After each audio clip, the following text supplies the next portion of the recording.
Okay, so our two-man express drill, this is a basic passing catching drill. The kids are going to be in two lines and they're going to be all facing in the same direction.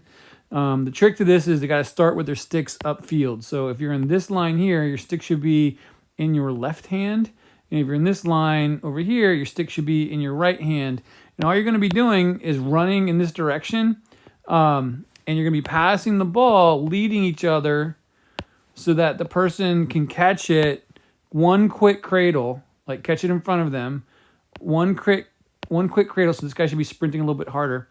After they pass it, one quick cradle, pass it back. And then after you pass, you got to sprint a little hard. You're constantly moving the whole time, but one quick cradle, in and out of your stick, feet always moving, stick up field, and you're going to kind of call this two-minute express because you're going to be running, trying to pressure yourself, challenge yourself to go as fast as you can while maintaining ball control with your weak hand and your strong hand.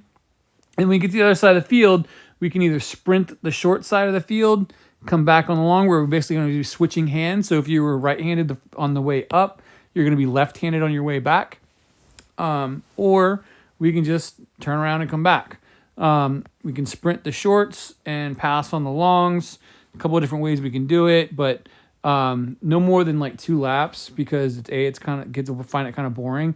And then what we can do on the second lap is, maybe that, after they've kind of run the long route, sprinted the short side, and then as they're coming back on the second time they do it, we'll have them do the same drill behind the back, right? So then they're doing behind the back passes, and then we might do behind the back on the short just to kind of end and give them a couple extra looks. But that's two-man express. It's a pretty simple drill. We might add, sometimes we'll do the 3-man express. We'll have 3 lines, and the guy in the middle is just catching and throwing it to the opposite line. So if this guy, we'll start with the ball in the middle, he'll pass this way. This guy will catch it, pass it back to him. This guy will then catch it and pass it, just turn and pass it back to the other guy. So then we're just kind of adding an extra pass in there. That's the 3-man express. We don't do that very often just because it's kind of convoluted, but basic passing catching drill. And then just to keep it real, we might throw in behind the back passes on this as well, just to add that creative element there.